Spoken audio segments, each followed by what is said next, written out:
What if I told you that there are places on Earth where hundreds, sometimes thousands of people have simply vanished into thin air, leaving behind nothing but empty houses, abandoned belongings, and questions that haunt investigators to this day? Welcome back to my channel, where we dive deep into the world's most chilling mysteries and unexplained phenomena. I'm your host, and today we re-exploring something that defies logic and challenges everything we think we know about human disappearances. We're not talking about single missing person cases. We're talking about entire communities that have been wiped off the map overnight. If you're fascinated by the strange, the unexplained, and the downright terrifying, then you've come to the right place. We upload spine-chilling content every week, so make sure to hit that subscribe button and ring the notification bell so you never miss our latest investigations into the world's darkest mysteries. Now, before we dive into today's stories, let me paint you a picture. Imagine waking up tomorrow morning and discovering that your entire neighborhood has vanished. Every house is empty. Cars are still parked in driveways, but there's no sign of the people who live there. Mail is still in mailboxes. Food is still on kitchen tables, but every single person has simply disappeared without a trace. This isn't science fiction. This isn't a movie plot. This has actually happened multiple times throughout history, in different parts of the world. And what makes these cases even more disturbing is that despite extensive investigations, advanced technology, and decades of research, we still have no concrete answers about what happened to these missing communities. Today, we're going to examine 3 of the most baffling cases of mass disappearances in recorded history. Each case is unique, each has its own set of mysterious circumstances, and each will leave you questioning what you think you know about the world around us.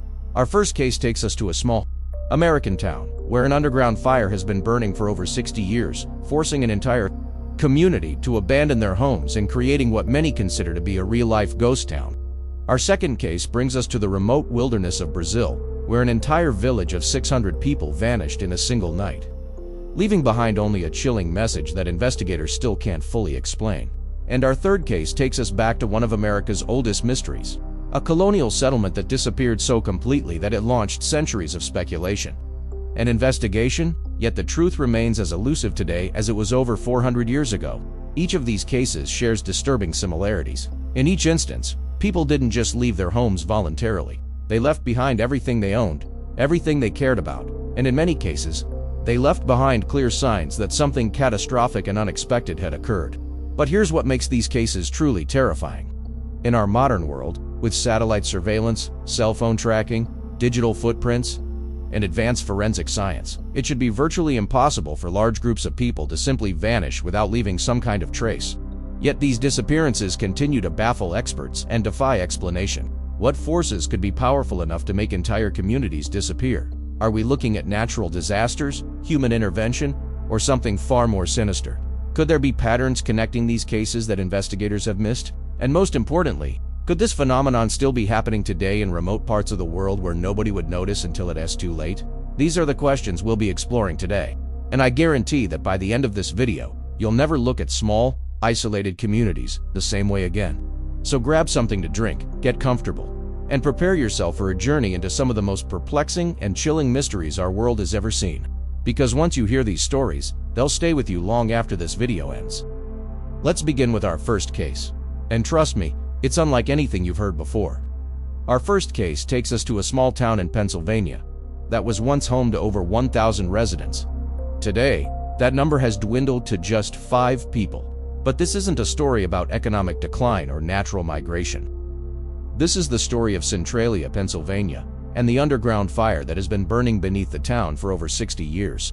On May 27, 1962, the Centralia Borough Council made what seemed like a routine decision. They needed to clean up the town dump before Memorial Day, so they decided to burn the trash, just like they had done many times before. It was a standard practice back then. Light a controlled fire, let it burn off the garbage, and then extinguish it when the job was done. But something went terribly wrong that day. The fire didn't stay contained to the dump. Instead, it spread underground through a network of abandoned coal mines that ran beneath the entire town. You see, Centralia had been built on top of what was essentially a vast underground maze of coal tunnels, remnants from decades of mining operations that had sustained the community for generations. At first, nobody realized the magnitude of what was happening. The fire was burning deep underground, invisible to the residents above. But slowly, disturbing signs began to emerge. Residents started noticing that snow would melt, in strange patterns across their yards, creating bare patches of ground even in the middle of winter. The earth in certain areas became warm to the touch. Some people reported that their basements felt unusually hot, and a few even complained of strange smells seeping up through their floors. But it wasn't until 1979, 17 years after that seemingly innocent garbage fire, that the true horror of the situation became clear. 12-year-old Todd Domboski was playing in his grandmother's backyard when the ground suddenly opened up beneath his feet. He plunged into a steaming hot sinkhole that was 4 feet wide and over 100 feet deep. The hole was filled with deadly carbon monoxide gas from the underground fire. If his cousin hadn't been there to pull him out immediately, Todd would have died within minutes. That incident finally forced authorities to acknowledge what residents had been suspecting for years. The fire beneath Centralia wasn't just a minor problem that would eventually burn itself out. It was a massive, uncontrollable inferno that was literally consuming the ground beneath their homes. Federal investigators moved in and made a terrifying discovery. The underground fire had spread through miles of coal veins beneath the town. It was producing deadly gases, creating unstable ground conditions, and generating temperatures hot enough to melt steel. Even worse, they determined that the fire could continue burning for another 250 years. The government's solution was as drastic as it was heartbreaking.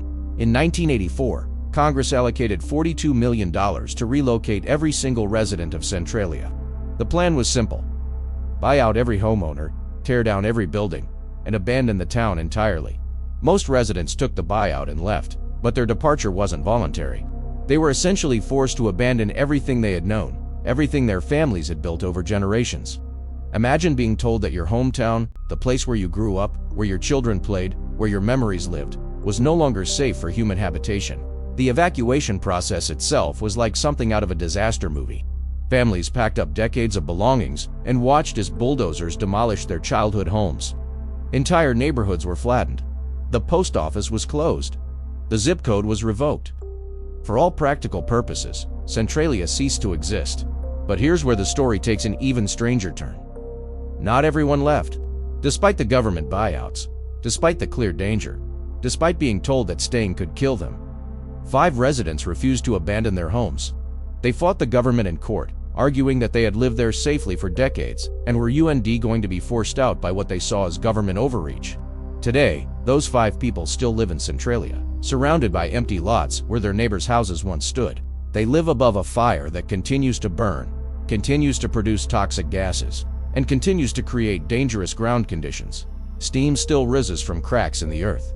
The ground is still warm to the touch in many areas, and the fire shows no signs of stopping. But perhaps the most disturbing aspect of the Centralia story isn't the fire itself. It's how quickly and completely a thriving community can be erased from existence. Walking through Centralia today is like stepping into a post-apocalyptic world. Street signs still mark roads that lead to nothing but empty lots. A few foundations remain where houses once stood. The town cemetery is still there, maintained by former residents who return to visit the graves of their loved ones. But everything else is gone. The most famous landmark in modern Centralia is a section of highway that was abandoned when the road became too unstable due to the underground fire. This stretch of broken asphalt, known as the Graffiti Highway, became covered in colorful artwork and messages left by visitors. But even that was recently removed by the current landowner, erasing one of the last visible reminders of what Centralia once was. What makes the Centralia case so unsettling isn't just that a town disappeared, it's how easily it happened. A single mistake, one fire that wasn't properly extinguished, led to the complete destruction of a community that had existed for over a century. Think about your own town, your own neighborhood. How many abandoned mines, forgotten tunnels, or hidden dangers might exist beneath your feet? How quickly could your entire community be forced to evacuate if the wrong conditions aligned? The Centralia fire is still burning today, over 60 years later. Experts estimate it could continue for another 2.5 centuries. Long after everyone alive today is gone, that fire will still be consuming the earth beneath what was once a thriving Pennsylvania town. And those 5 remaining residents, they're not just living above an active underground fire. They're the last witnesses to a community that was wiped from the map, the final guardians of memories that will die with them. The story of Centralia proves that sometimes the most terrifying disappearances aren't mysterious at all. Sometimes they happen in broad daylight, with full government knowledge, and with plenty of warning. But the end result is the same. An entire community vanishes, leaving behind only empty ground and haunted memories. But as disturbing as the Centralia story is, our next case is even more baffling. Because unlike Centralia, where we know exactly what happened and why, our next disappearance has no explanation at all. Our next case takes us deep into the Brazilian wilderness, to a remote village that experienced something so inexplicable, so terrifying, that it challenges everything we think we know about human disappearances. This is the story of Hoer Verde, and what happened there in 1923 remains one of the most disturbing unsolved mysteries in South American history. Hoer Verde was a small but thriving community nestled in the dense rainforests of the Mato Grosso region in Brazil. With a population of approximately 600 people, it wasn't large by most standards, but for this remote part of the country, it was a significant settlement. The villagers were primarily farmers and traders who had carved out a living in one of the most isolated regions on Earth. The village was so remote that communication with the outside world was extremely limited. There were no telephone lines, no regular mail service, and no roads suitable for automobile. The only way to reach Hoer Verde was by foot, horseback, or small boat along the winding rivers that snaked through the jungle. This isolation, which had protected the community for decades, would ultimately make their disappearance even more mysterious. In early October of 1923, a Brazilian explorer named Colonel Percy Fawcett was planning an expedition through the region. Fawcett was famous for his jungle expeditions and his search for what he believed was a lost civilization in the Amazon. As part of his preparation, he had arranged to stop in Hoer Verde to resupply and gather local guides who knew the treacherous terrain. When Fawcett and his team arrived at the location where Hoer Verde should have been, they found something that defied explanation. The village was completely empty. Every single house was abandoned. Every single person was gone. But this was like finding ruins of an ancient settlement or discovering that a village had been gradually abandoned over time. This was different. This was as if 600 people had simply vanished in the middle of their daily routines. Fawcett and his men began to explore the empty village, and what they found became increasingly disturbing with each house they entered. In the first house, they found a half-eaten meal still sitting on the table. The food had rotted, but it was clear that whoever had been eating had left suddenly mid. Chairs were pushed back from the table, as if people had stood up quickly and never returned. In the second house, they discovered children's toys scattered across the floor, as if kids had been playing and had simply stopped in the middle of their games. Beds were unmade, but personal belongings were still neatly arranged on nightstands. House after house revealed the same pattern. Everything suggested that the residents had disappeared suddenly, without warning, and without time to pack or prepare. Clothes still hung on washing lines. Tools were left where workers had been using them. Even the village's livestock were gone, but their pens showed no signs of forced entry or struggle. But the most chilling discovery was yet to come. In the center of the village, carved into a wooden post that served as a sort of community bulletin board, was a message. The words were carved deep into the wood, clearly done with great urgency and effort. The message was written in Portuguese and read, "There is no salvation." Those 4 words, carved by someone in what were apparently their final moments in the village, have haunted investigators for over a century. What could have happened that was so terrible, so hopeless, that someone felt compelled to leave behind such a desperate warning? Fawcett and his team searched the surrounding jungle for any sign of the missing villagers. They looked for mass graves, signs of violence, evidence of disease, or any clue that might explain where 600 people had gone.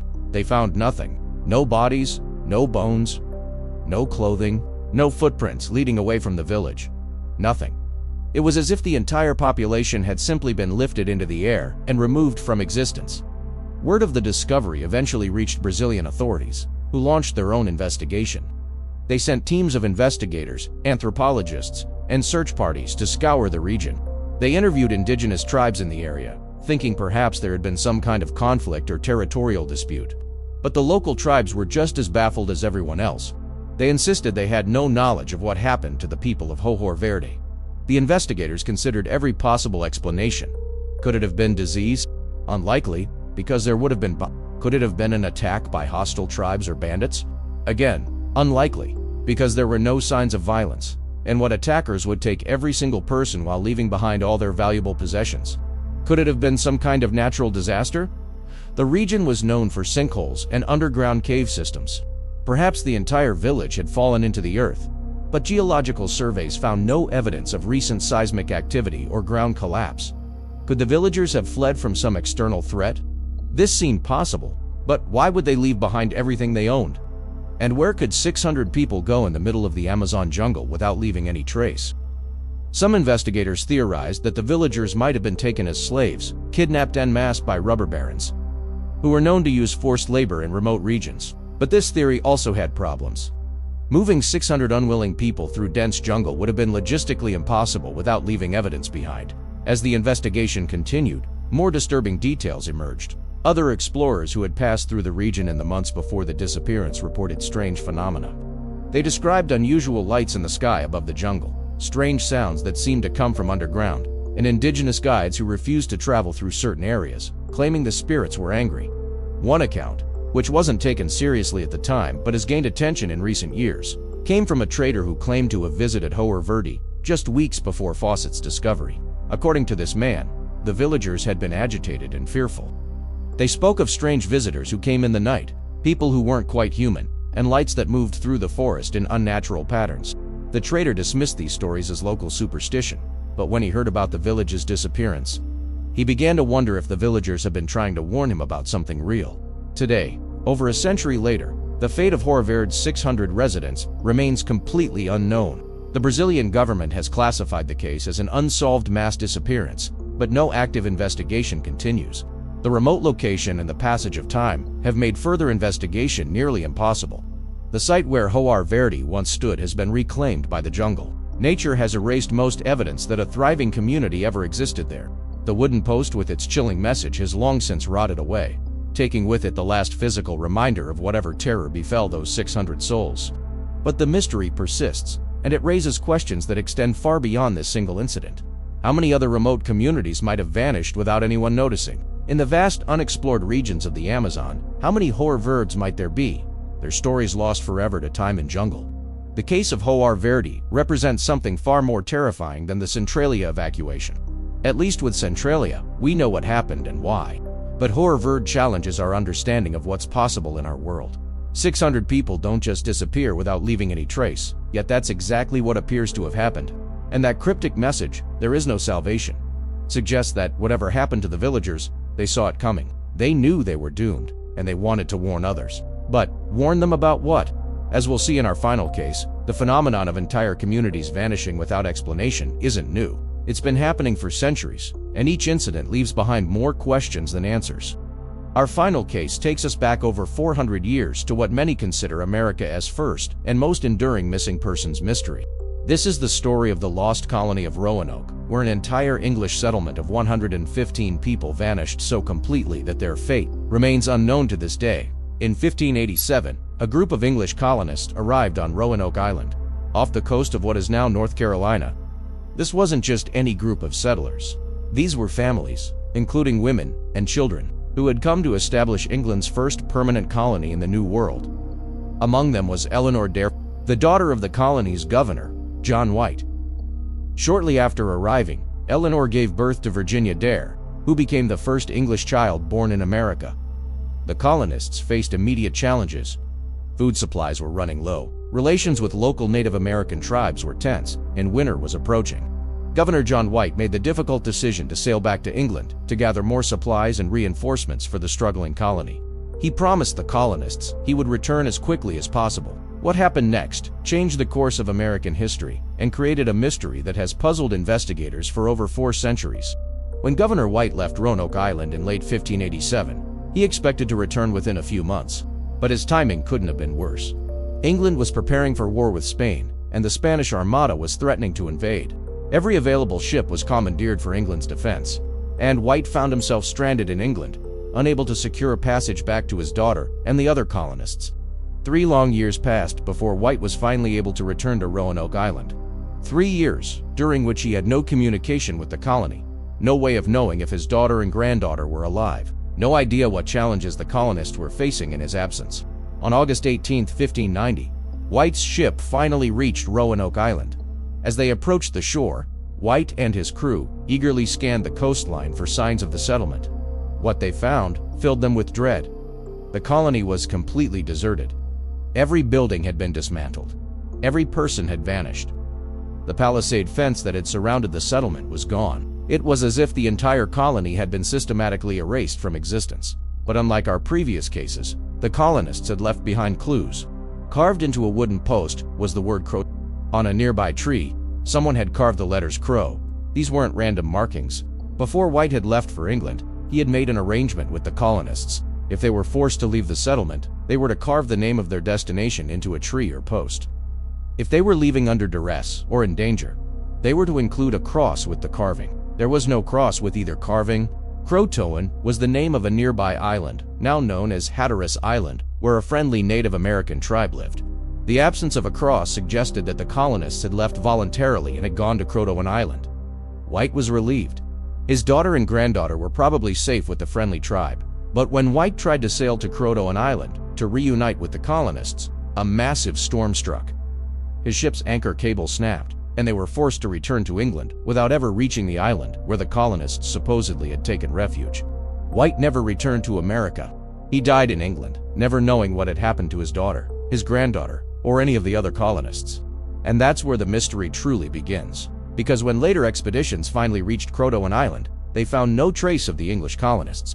The friendly tribe there had no knowledge of any English settlers joining their community. There were no English artifacts, no mixed-heritage children who might have resulted from and no stories passed down through tribal oral tradition about English refugees. It was as if the colonists had simply vanished between Roanoke Island and their intended destination. Over the centuries, numerous theories have been proposed to explain what happened to the lost colony. Some historians believe the colonists were killed by hostile Native American tribes. Others suggest they died from disease or starvation. Some theorize that they attempted to sail back to England and were lost at sea. But modern archaeological investigations have raised new questions and provided few answers. Excavations on Roanoke Island have found very little evidence of the original settlement.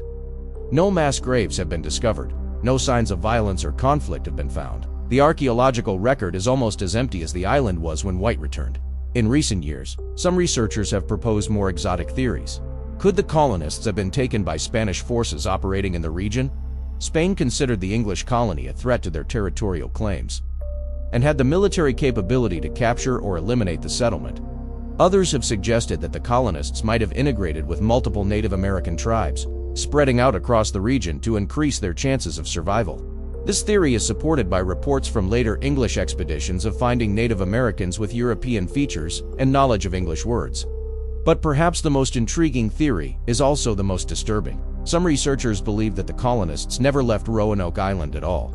They propose that the Croatoan carving was left by someone else, possibly as a deliberate attempt to mislead future search parties. According to this theory, something happened to the colonists on Roanoke Island itself. They were either killed there and their bodies disposed of in a way that left no archaeological evidence, or they were taken somewhere else entirely, with the misleading clue left behind to throw off investigators. Recent archaeological work has found some intriguing evidence to support various theories. Artifacts that might be European in origin have been discovered on Hatteras Island and at other sites along the North Carolina coast. DNA studies of local Native American populations have found some individuals with European ancestry that could date back to the colonial period. But none of this evidence is conclusive, and much of it could be explained by later European contact with Native American tribes. What makes the Roanoke mystery so enduring is you want to know what happened to the colonists. It's that their disappearance was so complete, so thorough, that it left virtually no trace behind. In our previous cases, we at least had some physical evidence of what occurred. Centralia had the underground fire. Hoer Verde had the abandoned houses and the carved warning message. But Roanoke has almost nothing. No bodies, no clear archaeological record, no definitive artifacts, and only those two cryptic carvings that might have been left by the colonists themselves or by someone else entirely. The lost colony of Roanoke represents the ultimate vanishing. 115 people, including England's first American-born child, disappeared so completely that after more than 4 centuries of investigation, we still have no definitive answer about their fate. And here's what makes it even more haunting. Among those missing colonists was Virginia Dare, that first English child born in America. If she survived whatever happened to the colony, she would have grown up in a world completely different from the one her parents had planned for her. She would have been raised by people her parents had never met, in a culture they had never experienced, speaking languages they had never heard, or she might have died as a young child, along with all the other colonists. Victims of some catastrophe so complete that it erased every trace of their existence. The mystery of Roanoke reminds us that disappearances aren't a modern phenomenon. For as long as humans have formed communities, those communities have sometimes vanished without explanation. What's different now is that we have better technology, better communication, and or do we? Because as we've seen with these three cases, even with all our modern advantages, entire communities can still disappear, still leave us with more questions than answers, and still remind us that there are forces in our world that we don't fully understand. So here we are, at the end of our journey through some of the most disturbing vanishing acts in human history. We've walked through the smoke-filled streets of Centralia, where an entire community was swallowed by the earth itself. We've stood in the empty houses of Hoer Verde, where 600 souls simply evaporated into thin air, leaving behind only a cryptic warning carved in wood. And we've searched the abandoned shores of Roanoke, where America's first mystery still haunts us after more than 4 centuries.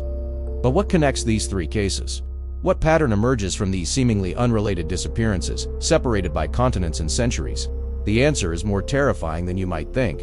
Each of these vanishings represents the same fundamental truth: that entire communities, no matter how established, no matter how secure they seem, can simply cease to exist. Centralia shows us how the earth itself can reclaim what we've built. Hoer Verde demonstrates that sometimes people just leave, taking their secrets with them. And Roanoke proves that even our earliest attempts at establishing permanent settlements were fragile beyond imagination. What's most disturbing is that these aren't isolated incidents. Right now, as you're watching this video, there are small communities around the world that exist on the edge of disappearing forever. Climate change is creating new Centralias as rising seas swallow entire island nations. Economic collapse is creating new ghost towns as industries die and people move away. And somewhere out there, in some remote corner of the world, another Hoer Verde might be happening right now. The families in Centralia thought they were safe until toxic fumes started seeping through their basement floors. The residents of Hoer Verde probably went to bed one night, never imagining they'd be part of history, as greatest unsolved mystery. The colonists of Roanoke believed they were building something permanent, something that would last for generations. They were all wrong. And that's what makes these stories so terrifying. It's not just that these people vanished. It's that it could happen to any of us. Your town, your neighborhood, your community could be next. The only difference is whether anyone will remember to look for you. But here's where you come in. These stories survive because people like you refuse to let them be forgotten. Every time someone shares these mysteries, every time someone asks questions, every time someone refuses to accept easy answers, that is how we keep the memory of the vanished alive. If this video gave you chills, if it made you think, if it made you want to know more about the people who disappeared without a trace, then I need you to do something right now. Hit that like button. Not just because it helps the algorithm, but because it's a vote for the missing. It's your way of saying, these people mattered, these stories matter, and these mysteries deserve to be solved. And subscribe. Because I promise you, this is just the beginning. There are hundreds of cases like these scattered across the globe. Entire civilizations that vanished overnight, ships that disappeared in calm seas, planes that flew into clear skies and were never seen again. I'm building an army of truth seekers, and I want you to be part of it. Hit that notification bell too, because when I uncover the next piece of evidence, when I find the next case that will keep you awake at night, you'll be the first to know. Do you want to let YouTube decide when you see my content? Take control and make sure you never miss a mystery. But I also need your help. The best mysteries come from you, my community. If you know about a vanishing that deserves investigation, if your hometown has a dark secret, if your family has a story that was never told, drop it in the comments below. I read every single comment, and the next video might be inspired by your story. For those of you who want to go deeper, who want to support this channel and get exclusive content that's too intense for YouTube, check out my page. That's where I share the cases that are too disturbing for the general public, where I release full interviews with witnesses, and where you get to help me choose which mysteries to investigate next. Share this video with someone who loves unsolved mysteries. Share it with someone who thinks they know everything about American history. Share it with someone who needs to understand that the world is far stranger and more dangerous than they realize. But most importantly, don't forget the people we talked about today. Don't forget the children of Centralia who lost their homes to underground fire. Don't forget the 600 souls of Hoer Verde who vanished without explanation. Don't forget Virginia Dare and the other colonists of Roanoke, who became America's first missing persons. They're counting on us to remember. They're counting on us to keep searching for answers. They're counting on us to make sure that when communities vanish, they don't vanish from memory because in the end, the only thing worse than disappearing is being forgotten completely. Until next time, keep questioning everything, trust nothing completely. And remember, the truth is always stranger than fiction. I'll see you in the next mystery.